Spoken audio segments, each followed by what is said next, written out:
All right, good evening, everybody. This is the regular meeting of the City Council of the City of Cottonwood, Arizona, to be held July 16, 2019 at 6 p.m. Could please have the Deputy Clerk take the roll. Councilmember Althouse. Here. Councilmember Matthews. Here. Councilmember Hauge. Here. Councilmember Nairn. Here. Vice Mayor Henry. Here. Mayor Linsky. Here. And Councilmember Holst is absent. Okay, thank you. Please stand and join me in the pledge. I pledge allegiance to the flag of the United States of America and to the republic for which it stands, one nation, under God, indivisible, with liberty and justice for all.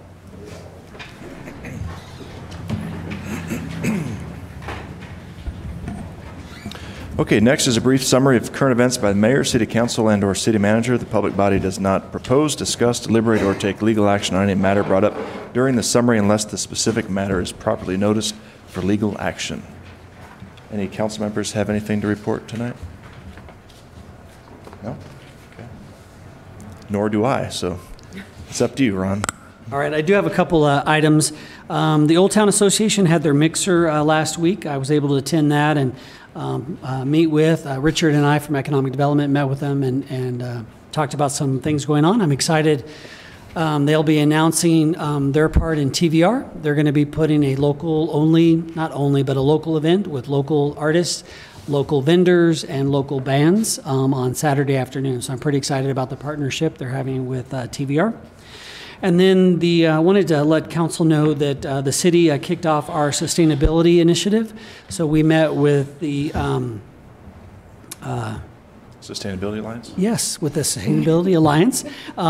Darcy came down and met with us, and we had our first kickoff meeting to begin the inventory of what we're already doing and what we can, low-hanging fruit that we can attack as an organization. But it's our effort at leading by example in our community. So very excited about that.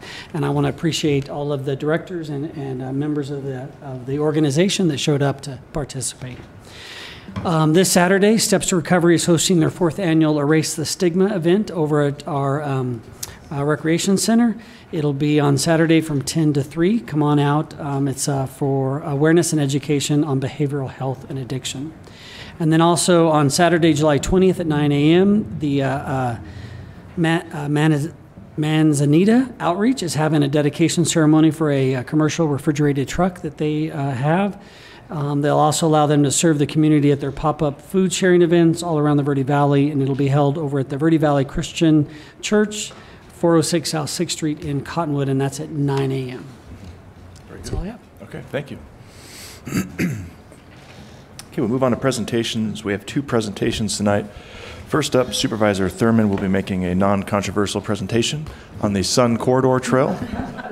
It's controversial if you are lazy and don't want to get off the couch and use these trails. So anyway, I brought my entourage with me today. This is my assistant, Marlene Van Kuren. Still want to call her maiden name. And then I think some guy with the white hair back there, I think you all know him, Randy Garrison. And that is Mary Mallory. She's the new supervisor for Yavapai County that she was just put in office. Took Jack Smith's spot and her husband Kirk.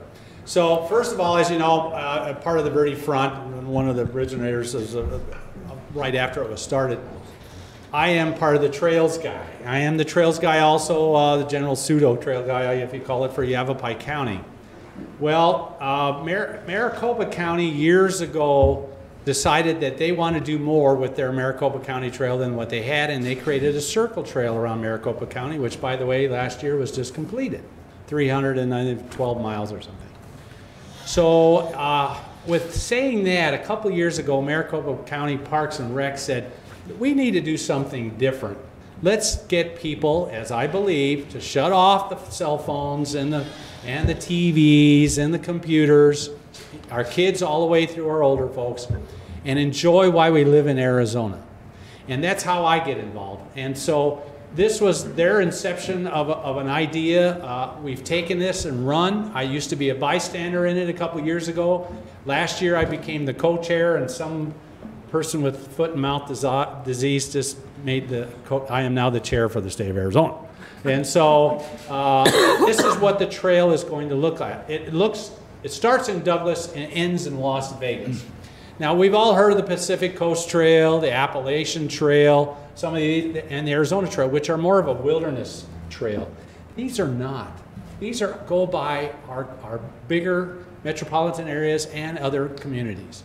So in Douglas, it pretty well starts and gets on the old train track, the Rails to Trails, which everybody loves Rails to Trails, goes to Bisbee, Sierra Vista, Tombstone, and eventually ends up on the Pima County Circle Trail, which they're finishing as we speak. I think they'll have that done in the next couple of years.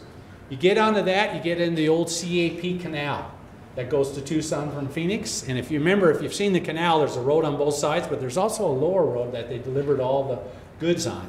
And so that is, we're working on getting permissions to use that as our trail there. By the way, this is a single track trail. This isn't for ATVs. This is for hikers, mountain bikers, and equestrian. So we come up that and we hit the Maricopa County Circle Trail, which I just alluded to was just finished. Then we hit the Black Canyon National Recreation Trail. That trail, slash Sheep's Driveway, actually comes up all the way through Mayer, Arizona, and then we're going to veer off and go up over the Bradshaws and drop into the Prescott Circle Trail system, which is now completed. And there it hits again a Rails to Trails called the P-Vine. The P-Vine is the trail that eventually had a leg that went to Jerome. And so that leg will pop over into Jerome. I gave the same speech to them last week. And we'll bring that through Jerome, hopefully either down through Clarkdale, or if we have to, we'll hop over Jerome, and they're still debating if they want any more tourism. And so anyhow, at least we'll get down to where the new trailhead is at Yavapai College. Come down, I don't see Morgan Scott here, is he? He's not. Okay, but come down your new trail that you're developing right now, into Old Town, get on the jail trail, take it to Dead Horse State Park. From there we get on the Lime Kiln Trail, and that's home free then into Coconino County and into Sedona. And so I've done my duty for Yavapai County. I'm hoping to get everybody on board in the municipalities to do that. Supervisor Garrison came up with an idea. He doesn't like taking credit for it, but he's going to get it every time. Is if all these other communities have circle trails, how come you're not doing a circle trail in the Verde? And you're right. Why aren't we? And so the Verde front, we will be looking at now doing a circle trail completely around. That'll take all the way to Camp Verde over to Beaver Creek, back to Sedona, and then back around. So we'll have our own circle trail here. I know Tim and I are back in my construction days. I don't want to see another recession where we are so dependent on the construction industry that we pretty well die when it dies, right? I call it a depression in the construction industry that we went through, and it was really a depression. We lost a lot of families, folks, in the Verde Valley that moved to Phoenix because there was just no work here. I want to create some things that people will still come out and use and spend money, and this is ecotourism. It is green dollars, and you look at some of the folks that use, like the mountain bike community, those folks are either younger, and after they ride their insane rides, they go have a beer, right? Or if they're older, you'll have attorneys and doctors and people like that. They're well-heeled people. And so I think this is real money we can get in. I think I don't think there is some grant funding available for incubator businesses to create like a bike shop, hike shop that has the close proximity to it, just like the Appalachian Trail is. And so we come up there. There it is, the Cottonwood. Come over Mingus. And Flagstaff, and then Flagstaff, if you're familiar with, is the old Beale Trail. We use Route 66, the old Route 66 in places, hit the Beale Trail, and that'll get us all the way into Kingman area. Kingman, we drop across the river at Bullhead, or at Laughlin, excuse me, same thing. And then they go up by Searchlight, and then they head all the way to Vegas. Believe it or not, Clark County in Nevada is in love with this. And I'm going to tell you, folks, I think this is a real way to not only help the health of everybody, but actually create work and economic development. So with that, I passed out a little tutorial of what this is about and the map. We need to keep abreast of what we're doing here on locations, on where you would like to see it, where you wouldn't like to see it. We're not here to shove anything down anybody's throat. And but I really need that connectivity to get from this side of the mountain over to Sedona. So With that, any questions? Any questions from council? Just kind of a time frame for the circle trail here in the Verde Valley?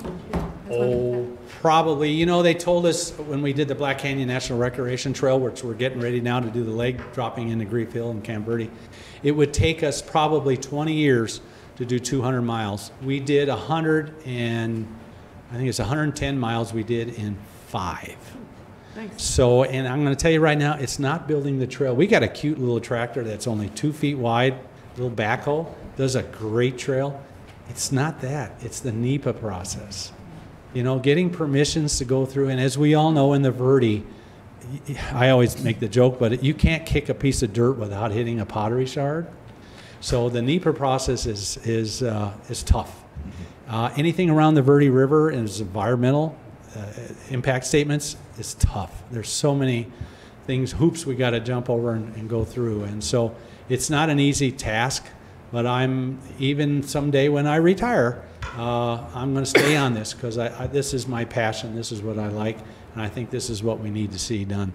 You know, I tell people that we live to work here, or do we work to live here? We work to live here. If I wanted to make big bucks, I hate to say it, I wouldn't be working in Cottonwood.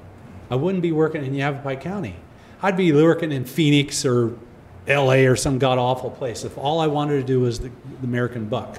But why we live here, enjoy it, because we got the boonies, folks. 80% is owned by the federal government and the state, so enjoy what we have while we can. So That's right. okay. Thank you very much. Appreciate it. Okay, next presentation is from Mindy Brigham. She's the Business and Community Development Partner for Goodwill of Central and Northern Arizona. She's going to present information regarding Goodwill's career services.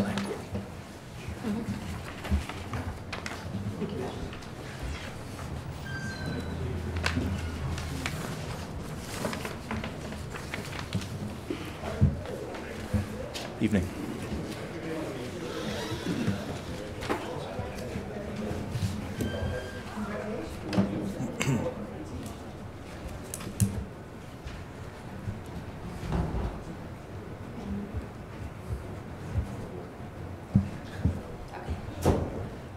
Good afternoon. My name is Mindy Brigham, and I'm a Business and Community Development Partner for Goodwill of Central and Northern Arizona. And I'm really excited to be here tonight to give you information about our digital skill computer workshops.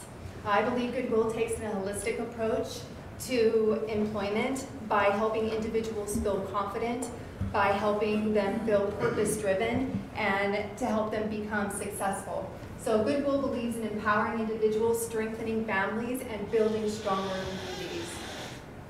Introducing mycareeradvisor.com, our no-cost online career services platform, brings our services to you anywhere, to anyone, anywhere. We realize that traveling to a career center isn't something everyone can do. We know that transportation can be an issue a lot of the time. So we decided to evolve to meet the needs of individuals in the community.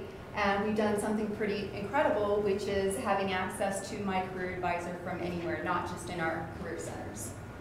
So My Career Advisor is a unique online platform designed to bring our career services to you wherever you are. Now you can get the benefit of services on the go or from the comfort of your own home, where you have access to resume and cover letter builders, resume feedback, training modules, live chat, and also access to community resources. The Skills to Succeed Academy is also through mycareeradvisor.com, and it is an innovative online employability learning solution created specifically to meet the needs of job seekers. The content is relevant to all ages, doesn't matter what age, you can be 14, 15, also take these courses. And it offers over 42 hours of highly interactive online training and support materials that take learners through the entire journey of finding a job. Our partner, Skills to Succeed, offers help planning your career, finding employment, and building skills for success. It has loads of useful information and real-life scenarios, making them practical and useful for both users and employers. It will motivate individuals to take control of their careers, identifies skills job seekers or learners didn't even know they had once they go through the Skills to Succeed Academy, and also learn what employers are looking for from a candidate, and also the potential candidate can really see how they should perform in an interview. They can see what to expect from an interview. We have received grants from General Motors, Google, and Boeing, and so this is how we're utilizing the grants, is by offering these no-cost computer workshops at no cost to you, no cost to the community whatsoever. And with our digital literacy training classes, you can build your computer confidence with our digital skills training offered at Goodwill. We welcome the community to an enriching curriculum, one-on-one support, and also certificates to accelerate your career. So join us for an information session about advancing your digital skills, advance your digital skills, and learn industry-recognized credentials that will allow you to begin a career in the digital field or enhance your knowledge of computers regardless of what industry you might get into. And we have 100% online courses, of course, flexible schedules where you can learn at your own pace. Beginner level is welcome, and this is at no cost to you. We will be teaching 101, 102, and 103, and our navigator, she's been teaching for over 15 years at a college level. She will stay with the learners anywhere from 3 months to an entire year to help them feel confident to go out there into the workforce. So we will be offering navigating the web, emails, Microsoft Word, social media, Excel 1 and 2, PowerPoint presentations, Windows and Mac operating systems, and also information literacy. And this program is designed to prepare you for the North Star certification. This is recognized by top employers, universities. You can put it on your resume. And then after that, they can decide to go through the Google IT Support Professional Certificate. And the IT Support Professional Certificate will take you through technical support fundamentals, the bits and bytes of computer networking, operating systems, systems administration and IT infrastructure, and also IT security. And this program is designed to prepare you for an entry-level role in IT support, whether that's doing it in person or remote work at a small company or a large enterprise organization. So this is really important to us. Goodwill is very passionate about just empowering individuals. There's a huge digital skill gap in our society that we need to fill. And we want to be here for the communities all around the Verde Valley, to help individuals get better paying jobs. Fantastic. Thank you. Any questions from council for Ms. Brigham? Our next info session, can I just say, is July 31st, and that is going to be at the Career Center from 9:30 to 11 or from 12 to 1:30. Great. Well, thanks. What a great resource for our community. Thank you. Thank you. Appreciate your time. Okay, next on the agenda we have a call to the public. This portion of the agenda is set aside for the public to address the council regarding an item that is not listed on the agenda for discussion. However, the council cannot engage in discussion regarding any item that is not officially listed on the agenda for discussion and/or action, and we limit folks to a 5-minute time period. There are yellow forms in the back of the room. If anybody would like to address the council, please fill out a form. Is there anyone here that would like to address the council tonight? Okay. We'll move on then to approval of the minutes of the regular meeting of July 2nd, 2019. I'll move to approve the minutes of July 2nd, 2019. Second. Okay, a motion by the mayor, or vice mayor, she was the mayor on July 2nd. Wait, what? And a second by Councilmember Althouse. All in favor? Aye. Aye. Any opposed? Okay, minutes are approved. We move into the consent agenda then. The following items are considered to be routine, non-controversial by the council, and will be approved by one motion. There will be no separate discussion of these items unless a council member or citizen requests, in which case the item will be removed from the consent agenda, considered in its normal sequence on the agenda. We have 8 items under the consent agenda tonight, so I'll read them out loud. If there's anyone that wants an item pulled, please indicate by waving your hands wildly. Resolution number 3014, approving an intergovernmental agreement with the Yavapai County Superior Court for court interpreter services. Resolution number 3015, appointing Michelle Allen as a civil traffic violation hearing officer and establishing her term of office. Resolution number 3016, appointing E. Lynn Reardon as an associate city magistrate and establishing her term of office. Resolution number 3017, approving the Yavapai County Superior Court list of appointed justices of the peace pro tempore for use in the Cottonwood Municipal Court as needed. Resolution number 3018, appointing Anna Kramer as a civil traffic violation hearing officer and establishing her term of office.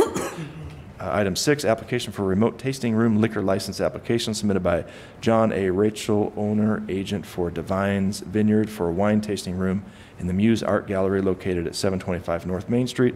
Item 7, application for temporary extension of premises patio permit submitted by Donald Riffle, licensee for the main stage located at 1 South Main Street for an event scheduled for September 20th and 21st, 2019.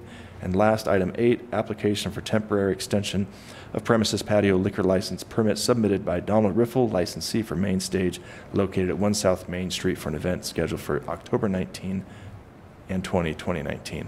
Any items that anyone would like pooled, council or public? Do I hear a motion to approve the consent agenda? Move to approve the consent agenda. Second. Okay, motion by Councilmember Matthews, second by Councilmember Nairn. All in favor? Aye. Any opposed? Okay, consent agenda is approved. And then we move into new business.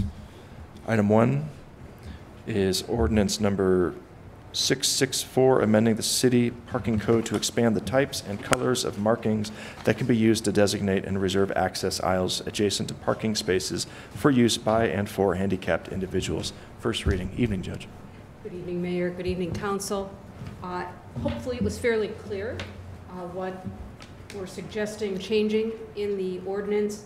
The problem has been ongoing for a very long time. It's not as if this arose in the last couple of months.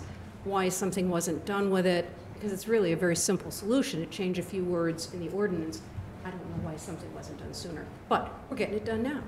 And I've learned that Matt does not believe that I am in Generation Z, because I brought a lovely illustration of the problem with me, expecting that he could put it on the projector for me at the appropriate time, and then he asked me what year I was born. I doubt that. We'll pass it around. I also threatened him. I said, a picture's worth 1,000 words. And if I couldn't get that on the screen, you'd have to listen to 1,000 words for me.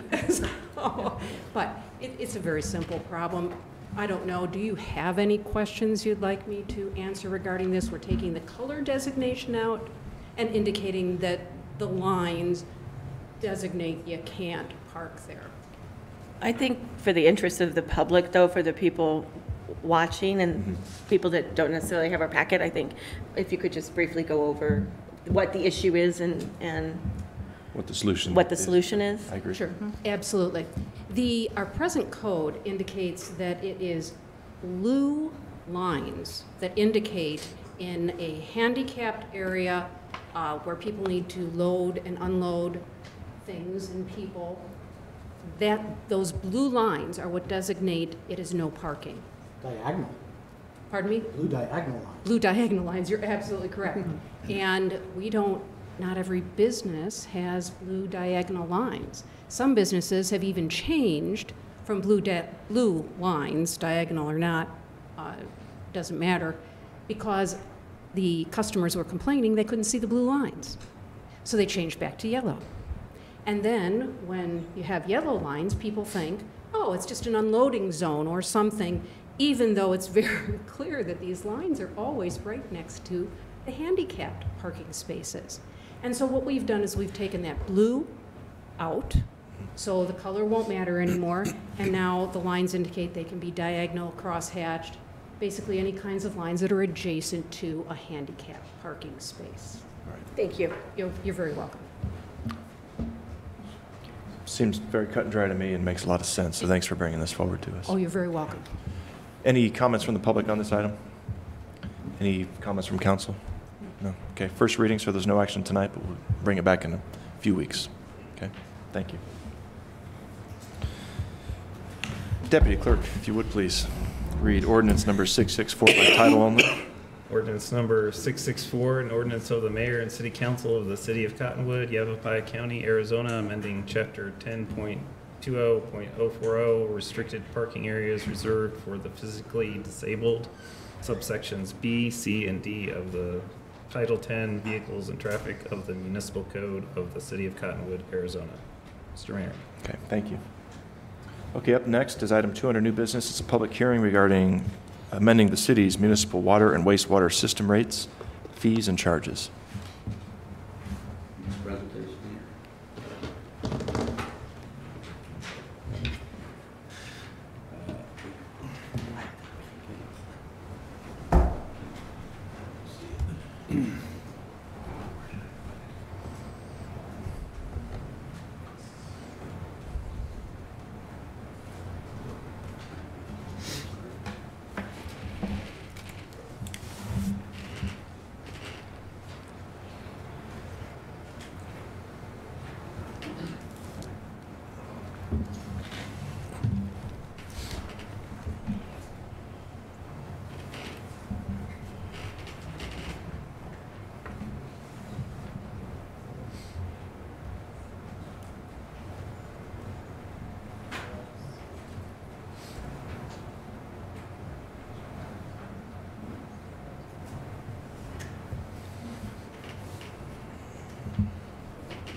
We need to patch in like the Jeopardy theme song or something. You could tell us about your vacation. Where'd you go? I don't want to talk about it. It was nice and cool. Oh, and then you came back to the heat. You did a lot of cooking.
Mayor and Council, today we're just meeting to have a public hearing on the water and wastewater rates. As you know, we've had several meetings over the last 18 to 24 months trying to come to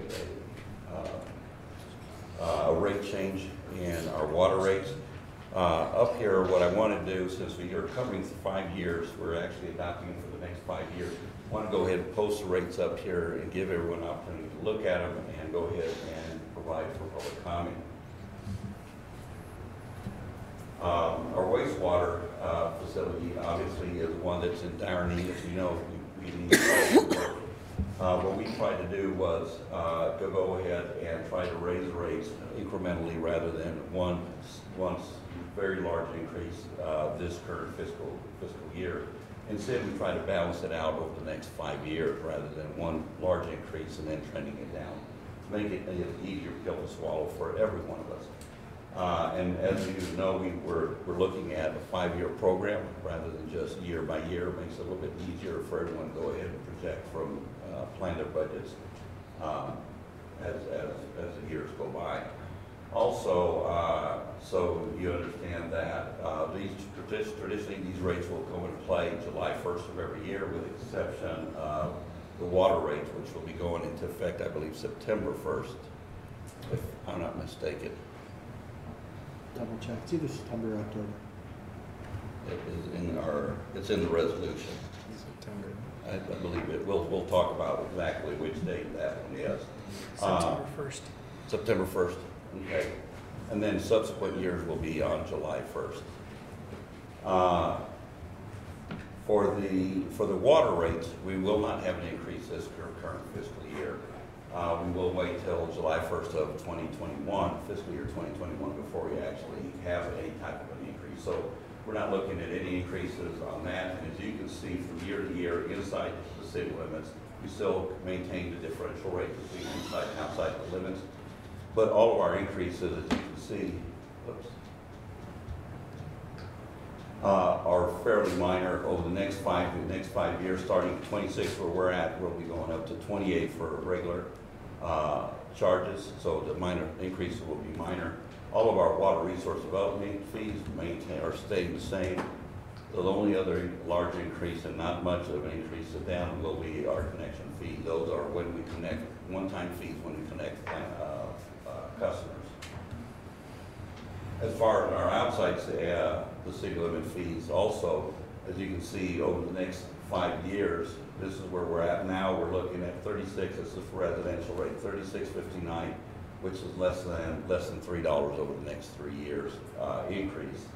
Of course, our usage rates they all have to increase depending on how much usage you have, and of course we have an inverted rate, which basically says an incremental rate. Excuse me, that basically says the more you use, the more cost per gallon will cost you. All part of our conservation process. Our resource fees are the same inside and outside the corporate limits, as are our connection fees are also the same inside and outside the corporate limits. And with that, I'll open it. Council can open up for the public hearing. Okay, this is a public hearing, one of, I believe, 2 we've had in many public meetings on this topic. So are there any folks here in the audience tonight that would like to address the council during this hearing? Okay. Then we will go ahead and close the floor then to the public and move on to the next item, which is resolution number 3013, amending the city's municipal water and wastewater system rates, fees, and charges.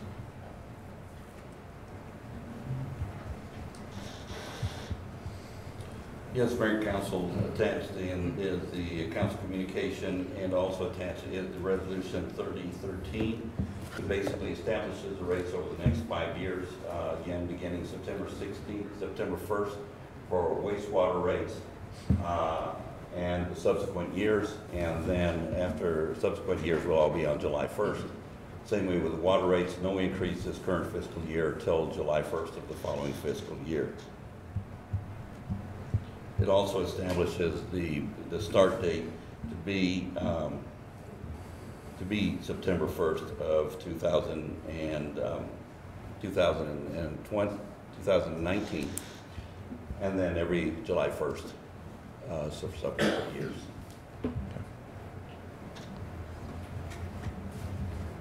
Any questions? Any questions for staff, council? No. Any discussion?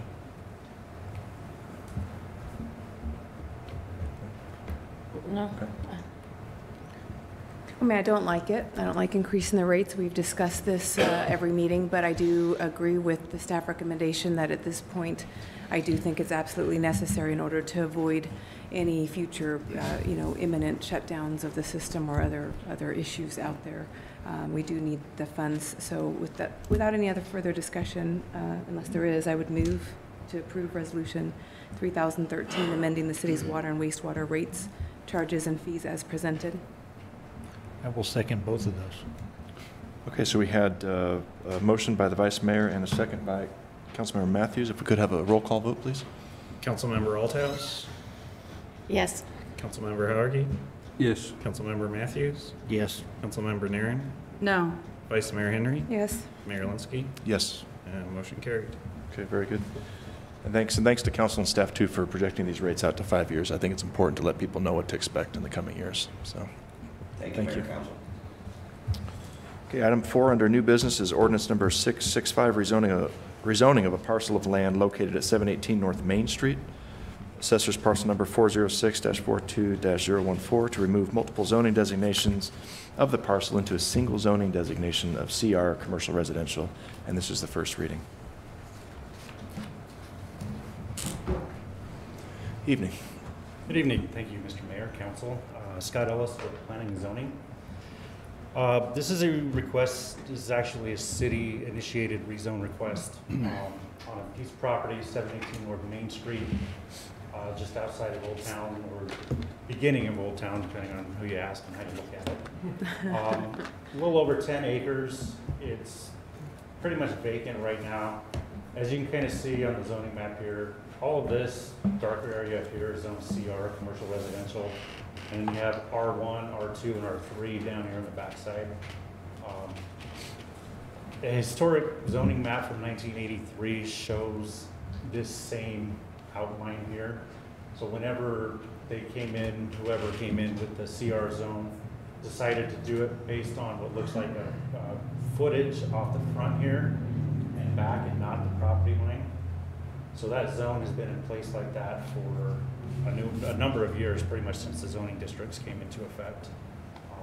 It's at no fault of the property owner, current or previous. So the city's taken the step to rezone it to one zone, CR zone, since it wasn't the fault of the property owner. There is currently no active or proposed project in place. This is just to, when the owner does decide to come for a project, the zoning's in place. There's no question on what has to happen. This is far from the only property in the city like this. There's numerous ones, especially on the bypass. You'll see it cut back like this on heavy commercial, and the rest of it's industrial, and there's really no rhyme or reason why that happened. We don't typically allow development on a dual zone parcel. You gotta have one zone, so you know what setbacks and development standards to follow. The property owner is on board with this. They have no objection.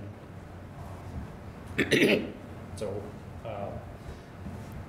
the ordinance does allow the planning commission or the city council to make its own motion to proceed with the rezone.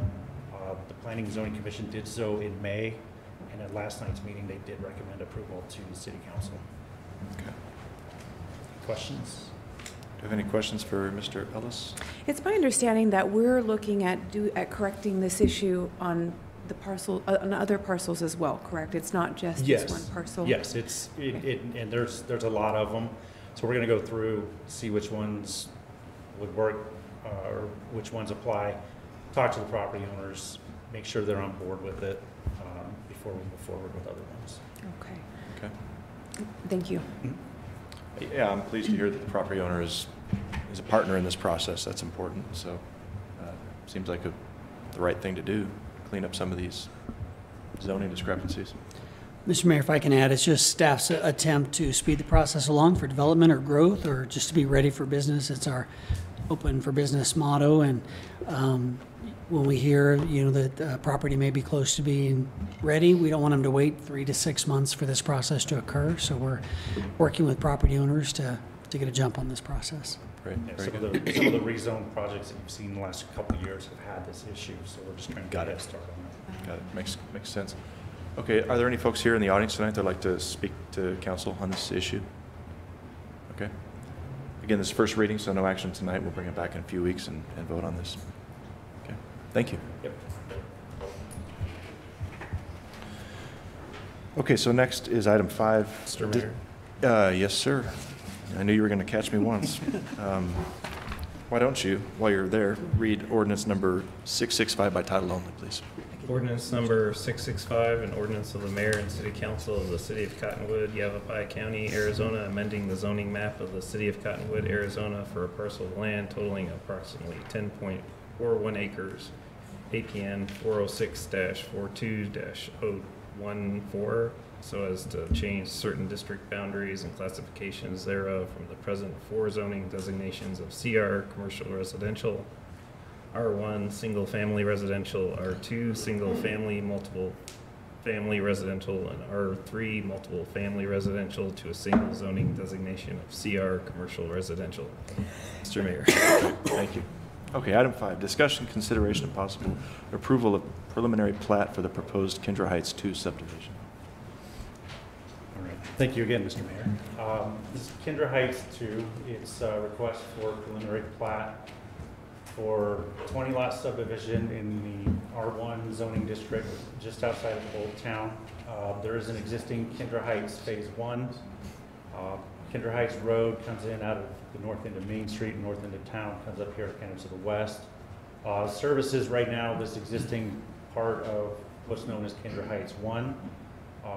The road would extend up through here and come out this way to a cul-de-sac around here with another 20 lots for single family homes. There is an existing parcel here with a home that would be relocated onto one of the new lots. Wow. The original KINDRA Heights was approved, I believe, in 2006. All the utilities are going to be available to this site. Everything to basically be extended from where it's at right now. We do have letters from all the utility companies confirming that they would service this area.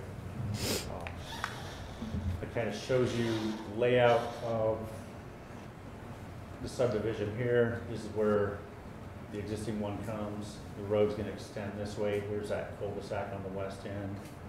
And then we're looking for a water line easement that goes from the end here to the west property line. The way it was presented to the Planning Commission as a stipulation, that stipulation has been modified for your approval. It is modified to read that prior to approval of the final plat, the developer shall dedicate a perpetual waterline easement not to exceed 20 feet in width from the end of KINDRA Heights Road to the western project boundary, abutting the vineyards at Cottonwood subdivision, APN 406-23174C, the actual width and location of which shall be subject to approval and modification by the city engineer, and the form of which shall be subject to approval by the city attorney. The city has offered to lay the water pipe along this section of the easement here. Consulting with the utility department, they say it costs approximately $30,000 to do so. Some pictures of the existing KINDRA Heights entrance off Main Street here, looking up the hill to where some of the houses are. Some of the houses in the new subdivision are going to look a lot like what you see here. So it's going to continue that architectural style, colors, rooftops, landscaping. That's looking towards a future development site adjacent to it. Everything adjacent to it is residential. The Vineyard subdivision, which is a new subdivision coming in, and other residential zone properties that are currently vacant or abutting it. That's a view of the existing house to be relocated. That's towards where the new lots and KINDRA Heights Road would extend, and that is one of the city's water towers that's up in that area as well. The applicant and developer, property owner are here to answer any questions. We do have other city staff to go into more detail on the water line if needed. I can answer any other questions you may have as well. All right. Any questions for Mr. Ellis?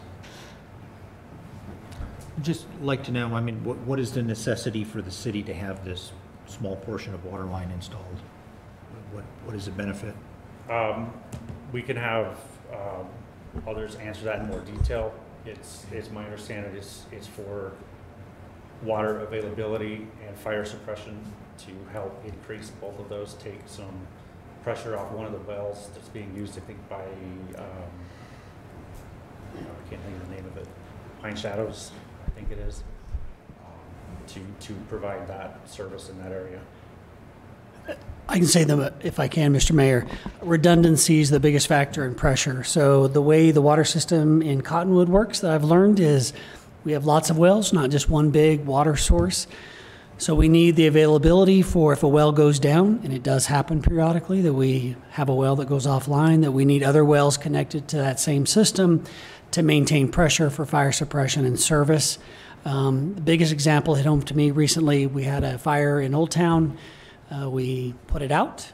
While we were putting it out, pressure dropped in the community. And so while it won't be immediately connected, but for KINDRA Heights itself and the other areas to go ahead and put that pipe in now so that we don't have to tear up a backyard later and then create that redundancy, I think it's the right thing for not only KINDRA Heights, but the community in general.